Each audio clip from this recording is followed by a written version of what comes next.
One of the great things about this conference is we've begun giving awards to leaders in the energy and environmental sphere, and we've had the privilege to give awards to some truly tremendous individuals. This year is no exception. And to give out the first award, I'd like to invite up Haley Book from Shell.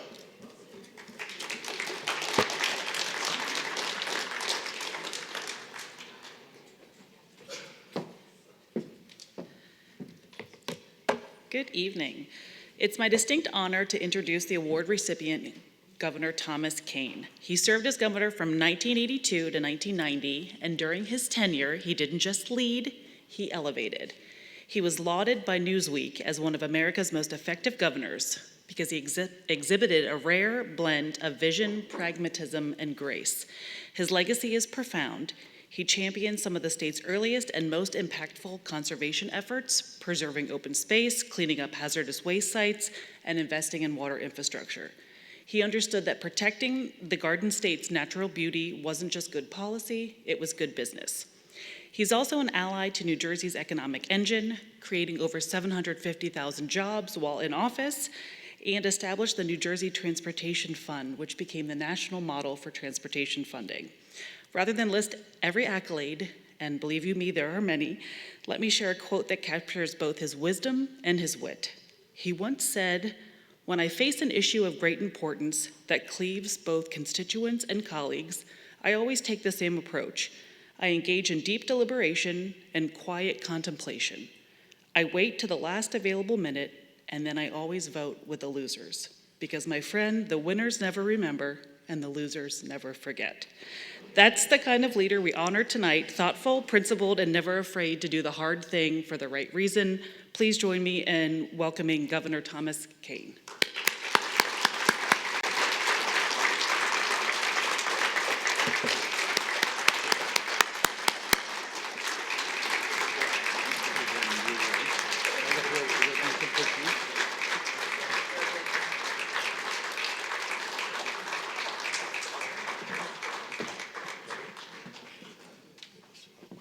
First, and then we'll quick picture, and then we'll begin. Okay, show me where.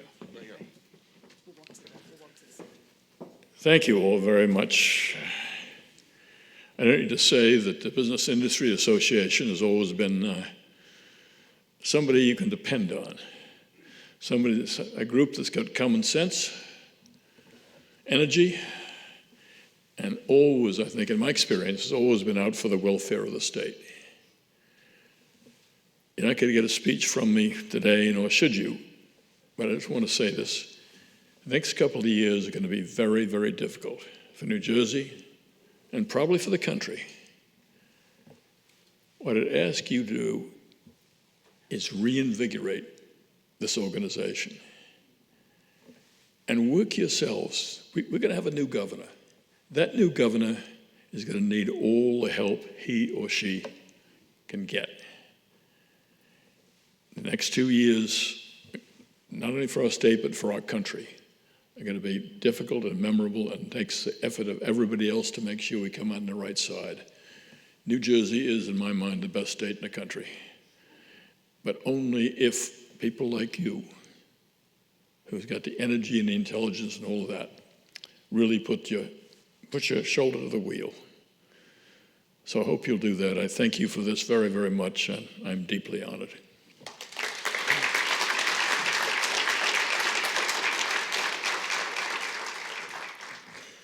It's always great when we get to give awards to people who are my contemporaries and my colleagues. And our next guest is one of my favorite people that I've worked with. And to introduce her, I bring up Michelle Sakurka.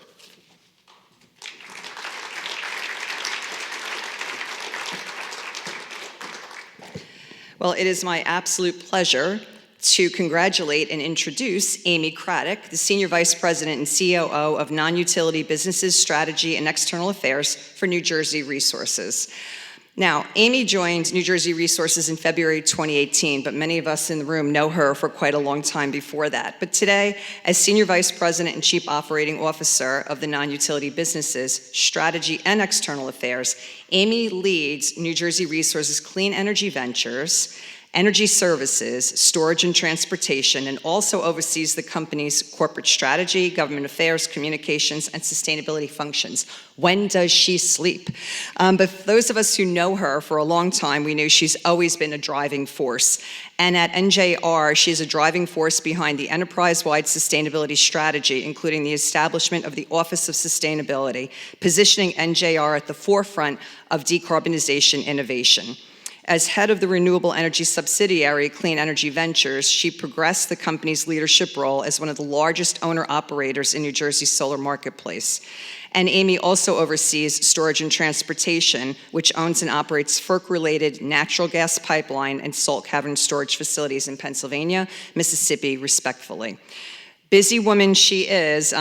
As you will all recall, she served in the office of Governor Chris Christie in several capacities, including Senior Policy Advisor, Deputy Chief of Staff for Policy, and Cabinet Liaison, before becoming Chief of Staff to the Governor. And prior to that, served as the Assistant Commissioner at NJDEP, where many of us had the fortune of working with her when we first came into the Christie administration.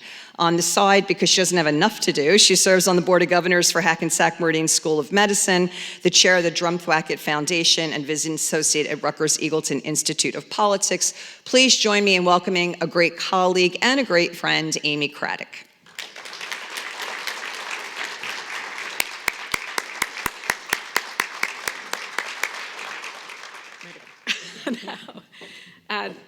First, I want to thank both Michelle and Ray for the opportunity and the recognition tonight. It means a lot. It means particularly a lot because of the leadership role that NJBIA has been playing in the energy space at a really important time.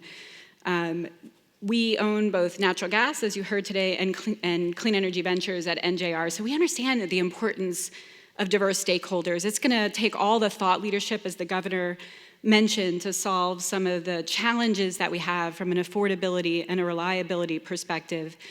So 30 years in this space on the energy and the environment side. I've been in the trenches, again, with a lot of people in this room, and I think it's going to take all of our collective efforts to put good policy forward in the future. Congratulations to all the other recipients today. I look forward to working with NJBIA and everyone in this room moving forward, so thank you.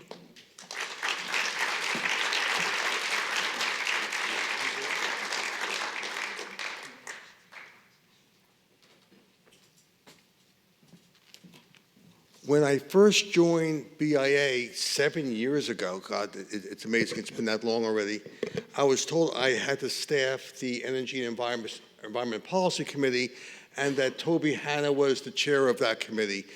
Toby, we've come a long way since then, and I appreciate your leadership on that committee and everything you've done. Even a couple weeks ago, we're on the phone talking about air issues. To introduce Toby more officially, I bring up Mark Carver from ERM. I'm so pleased to have the opportunity to introduce my friend and ERM colleague of 20 years, Toby Hanna. Toby worked for ERM for 25 years and was one of the most influential members of our New Jersey Ewing office. We miss him greatly since he retired in July 2023. Throughout his 33-year career in consulting and 2 decades at ERM, Toby wore many hats, including operations, team leader, and practice leader.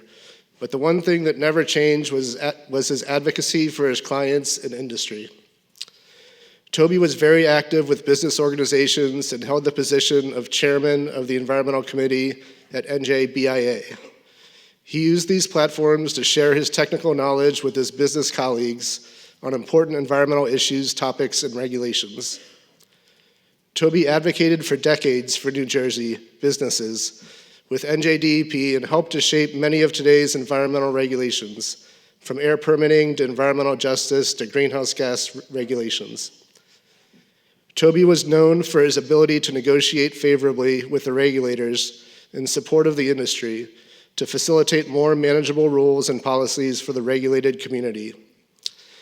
In addition to the impact that he had on the industry, Toby also helped to lift up and build the careers of so many of his colleagues, assisting them with connections, mentorship, knowledge sharing, job opportunities, and career growth. He is a great connector of people and naturally would develop strong relationships with everybody in the office, at business organization meetings and at client meetings. I know that in my career, he always made it a point to help me make important connections. When I first moved to this area, he went out of his way to introduce me to his client and industry contacts at conferences and in meetings like the one we're attending today. One personal memory that will always stick out for me about Toby is his care for other people. In 2022, tragically lost one of our employees at the age of 42 to cancer. While this employee was sick, Toby visited him and his family on numerous occasions to see how he was doing and help out his family. I visited with Toby a few times, and it really showed me his generous nature and connections to his coworkers and industry friends extend well beyond the professional world. I've been proud to know him and work with him at ERM, and it gives me great pleasure to introduce my friend and colleague, Toby Hanna.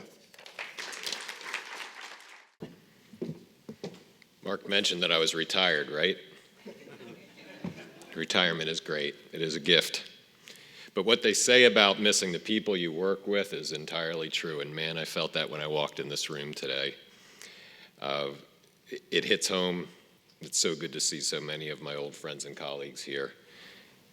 It sure feels great to be recognized by BIA, Ray, Michelle. I'm going back to Jim Sinclair days and Sarah Bloom, Dave Brogan, all people that really helped me make my career and make an impact in what I did.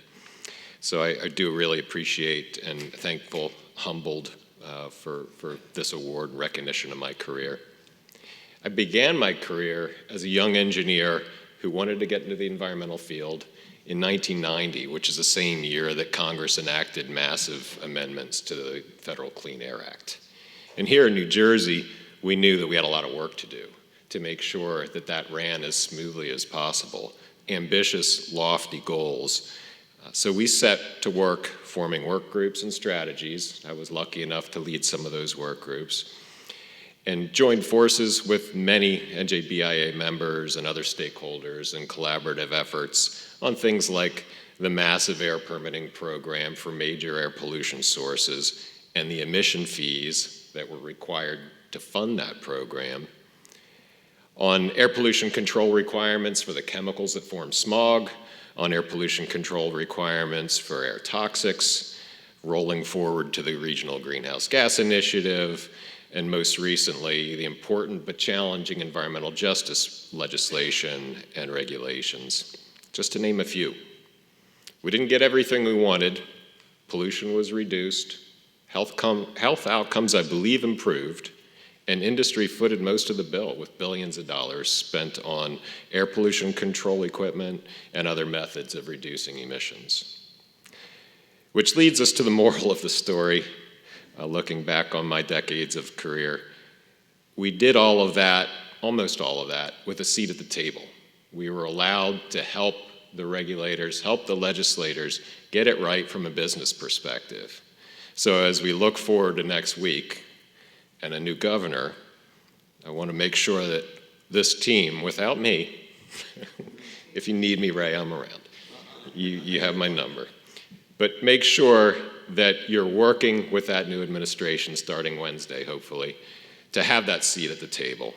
It's key for them to achieving their goals. They can't get there without us, and it's a big opportunity for us. So go forward with that mission next week, and I wish you all good luck.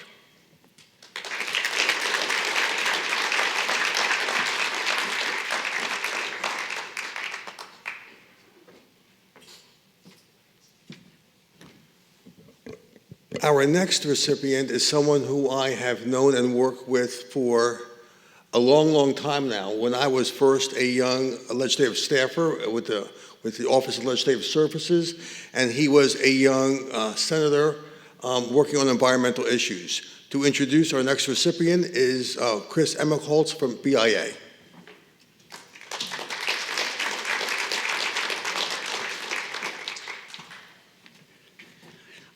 Being here today to present Senator Kyrillos' this well-deserved award is truly an honor and a pleasure. First up, it's an honor because he was one of my favorite senators to work for. I had 2 stints in the Senate Republican office, and I had the pleasure to work with him on a lot of different economic development issues. Second, it's an honor because he got things done. He was one of the most effective senators in the state. He knew how to work across the aisle when he was in the minority party. He knew how to get things done in the majority party. And you saw things like economic development and improving our schools happen under his watch, his leadership. And third, thinking about today, we're at an energy environment conference. Senator Kyrillos was a leader in creating the Jersey Shore Protection Fund. He created the Environmental Infrastructure Trust. He worked to make our oceans cleaner. He worked to create more open space in New Jersey. So our environment, New Jersey is a more environmentally friendly state today because of what Senator Kyrillos did, on top of all the other good things he did as a senator. So the Senate misses you, legislature better if we had more like you, and would love to hear from you. So congratulations, Senator.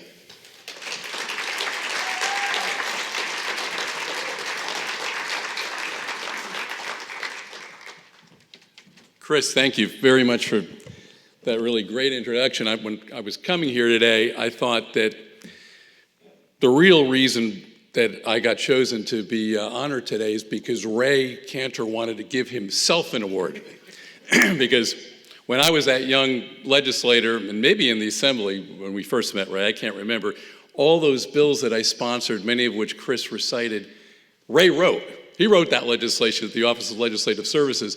But I was really convinced I was right about contriving this award tonight when Chris Emichols introduced me, because on the economic development side, he wrote and helped me usher all that legislation through. So two great people at NJBIA who were important to me in my career are now important to this organization and for the state at large, because this group is a very, very important and critical driver, as Governor Kean mentioned, for this state.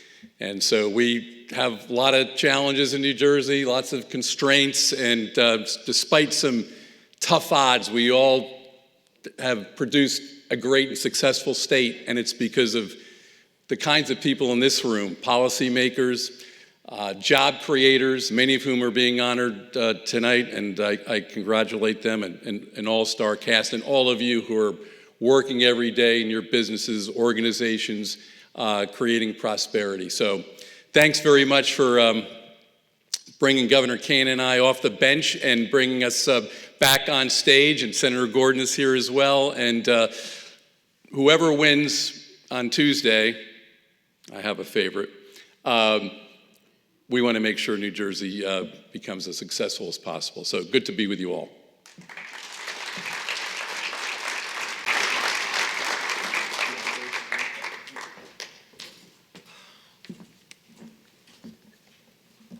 The next awardee is a tough one to give out because she is no longer with us.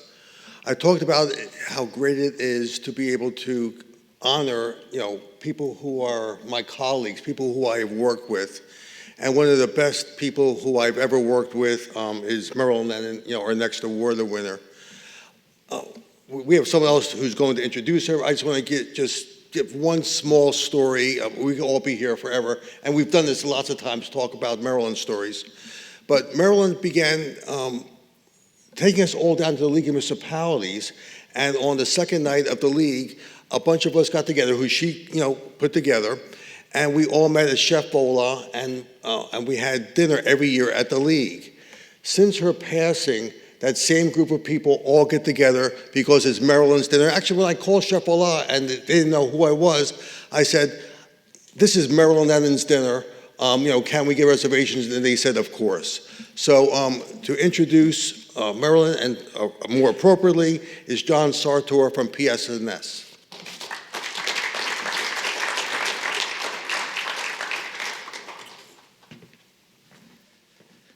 So I had the pleasure of knowing Marilyn for 5 decades and following her incredible career.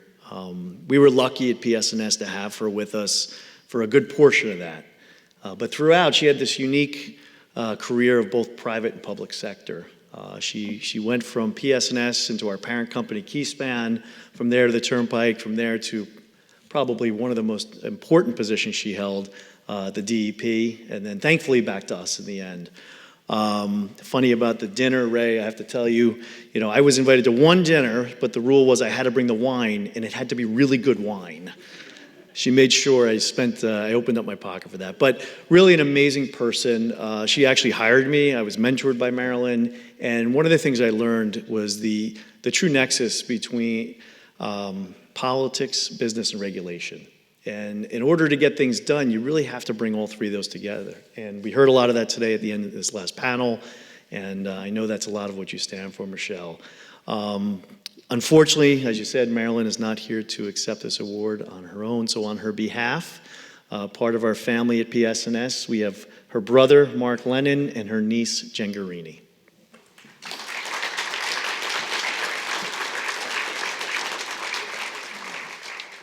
I'm Jennifer Guarini, and I am Marilyn's niece. I'm here to accept the reward on her behalf, along with my Uncle Mark.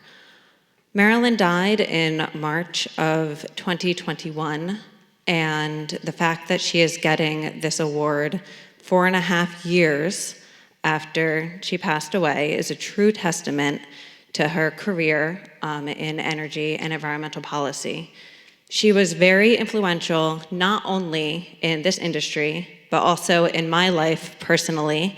I grew up going to her home as if it was my second home. I followed in her professional footsteps, even going to the same Rutgers University to get the same master's degree that she had. And then later we worked at the same company for 6 years.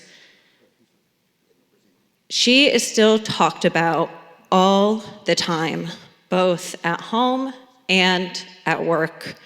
She had strong relationships, a positive outlook, an assertive personality, and she left a tremendous legacy. It's really difficult to put someone like Marilyn into words.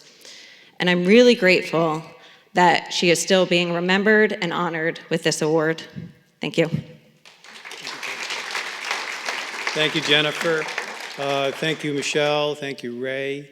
It's really a privilege and honor to stand here and commemorate with you Marilyn's life. This is actually the second award, I can't say award, a commemoration that we've gotten from Marilyn this week. The first was the plaque that hung over her favorite seat at Chef Mike's Atlantic Bar and Grill. And now we have this one, which is equally as esteemed. So 2 days after Marilyn passed, my cousin called me and said, did I read Betty and Nick's Bait and Tackle Shop's fishing report, their online fishing report that day? I said, no, but okay, I'll read it. And in lieu of the usual who caught what lure were they using, was really a lovely tribute written by John, the gentleman who's a fisherman and owned the Bait and Tackle Shop. So we stopped in a couple days later and asked John, why would he write such a nice tribute? And he said in the mornings, when he was out before dawn getting fishing report information, Marilyn would always stop by on her morning walks and ask John, how's the fishing? And how is the shop? But really, primarily, how are you? And Marilyn was sincerely and always interested in the how are you part of every discussion. So thank you, and thank you for the commemoration.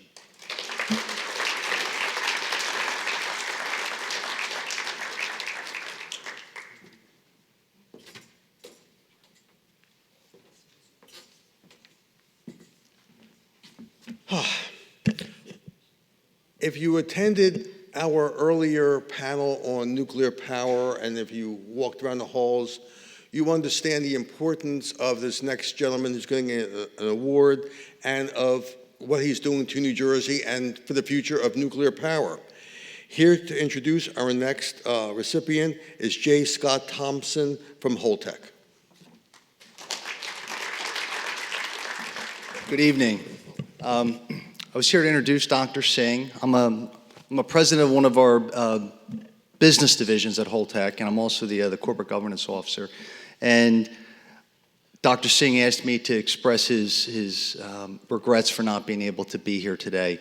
I'll explain why in a second, but he also asked me to express his deep appreciation to you, Ray, and to President Michelle for the honor of presenting him with this award here tonight.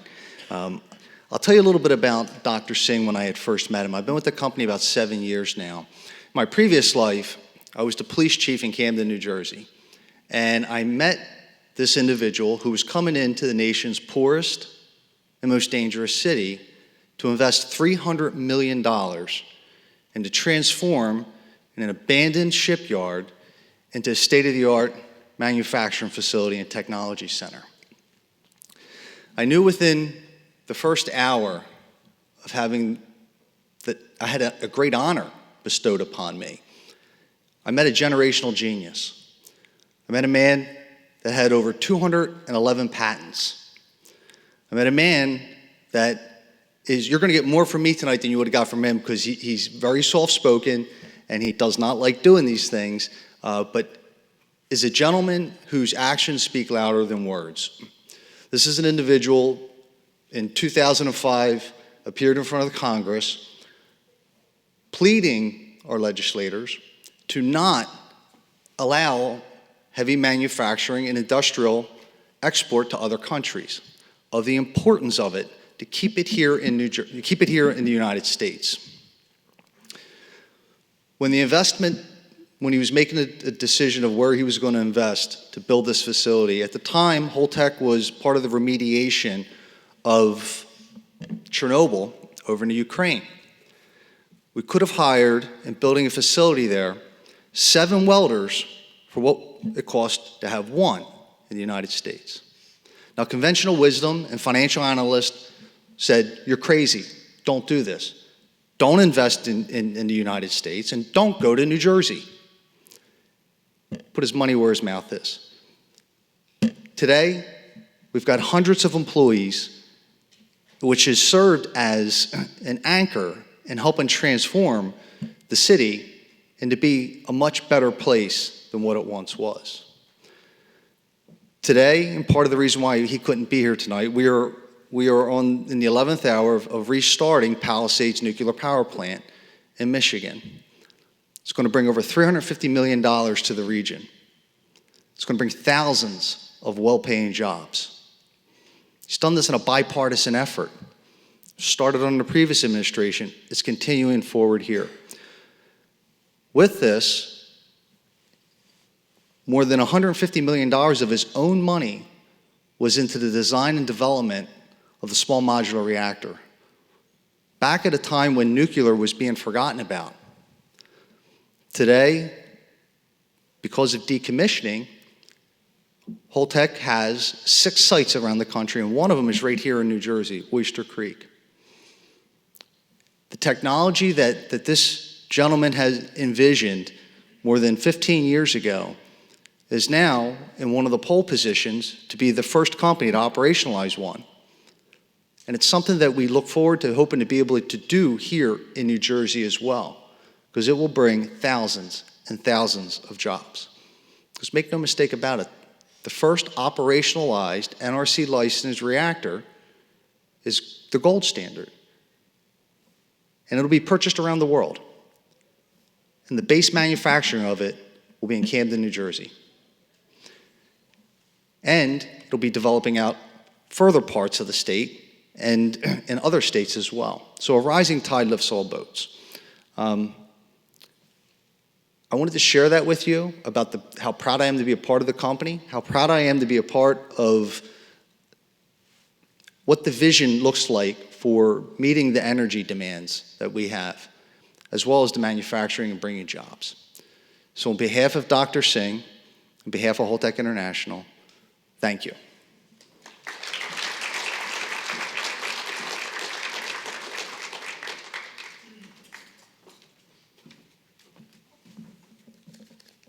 Lastly, but certainly not least, is another one of my former colleagues.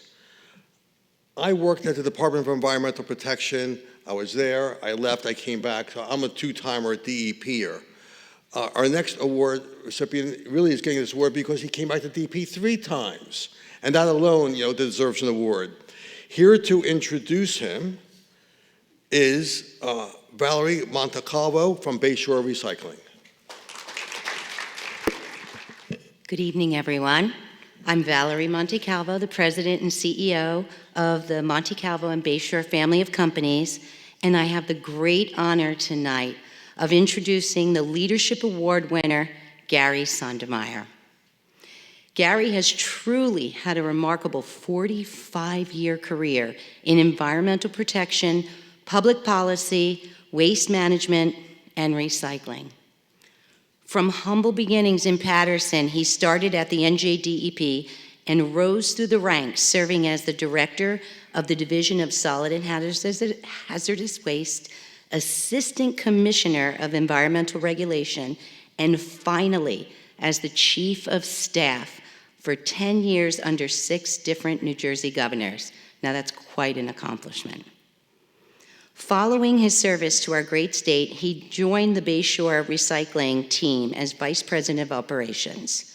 And when asked, Frank, my husband, and I, who's sitting here tonight with us, when we asked Gary, why do you want to work at Bayshore Recycling when every single company, including all the energy companies, would probably have dreamed of having Gary work with them?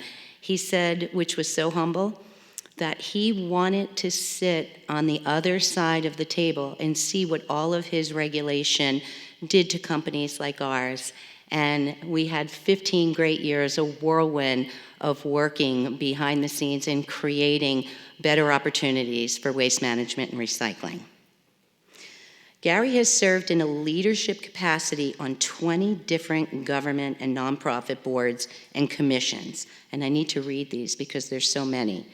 Statewide Homeland Security Planning Coordinator for the Chemical, Petroleum, Water, Wastewater, Nuclear, Pharmaceutical, Biotechnology, and Dam Safety sectors post 9/11.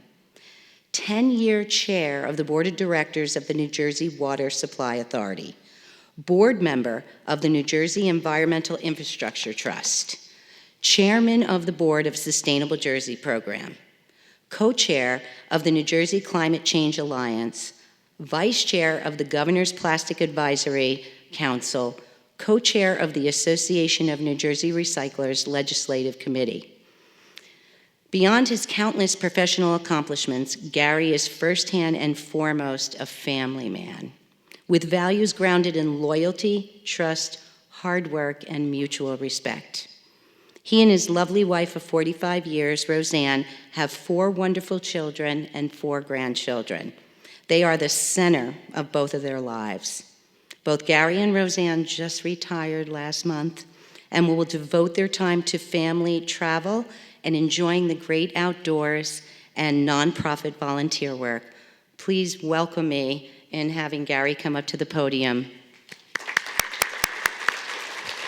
Well, first, thank you, Valerie, for that wonderful welcome and the life-changing opportunity to work at Bayshore. And I want to sincerely thank NJBIA and my decades-long friends, Michelle and Ray. What an incredible honor to be included with this group of award recipients. Truly amazing. If I have accomplished anything in my career, it's directly attributable to the rock-solid foundation I've always had at my home, and which is led by my wife, Roseanne. So Roseanne is here today, along with one of my daughters, Gail. So in 1972, I was greatly inspired by my high school biology teacher, who spoke glowingly about this fledgling organization in Trenton that was going to save the environment of New Jersey, the Department of Environmental Protection. And that became my career goal. And I was so fortunate to spend 30 years at the DEP and to have been given countless opportunities by past leaders and mentors. Truly incredible. And then I had an opportunity to join the private sector for 15 years and to learn a little bit about business from Valerie and Frank Montecalvo, and to experience what it's like, as Valerie said, to be on the other side of the environmental compliance fence. In my 45 years, I have witnessed astonishing improvements to New Jersey's environment. So many, countless, cannot possibly begin to talk about them, but I'll mention just one that Governor Kean will certainly remember. In 1986 and 87, we had needles and syringes washing up on New Jersey's beaches. And today, it's commonplace to see pods of dolphins playing right off the Jersey shore. I've also seen a remarkable transformation of the business and industry sector, where today you really can't go to a corporate website without seeing sustainability goals, climate change commitments, and so much more. So it's been an amazing journey, and I can honestly say, despite some fits and starts and ups and downs through the years, I loved every single day of my career. And I'm eternally grateful for the countless opportunities I was given in this amazing recognition this evening. Thank you.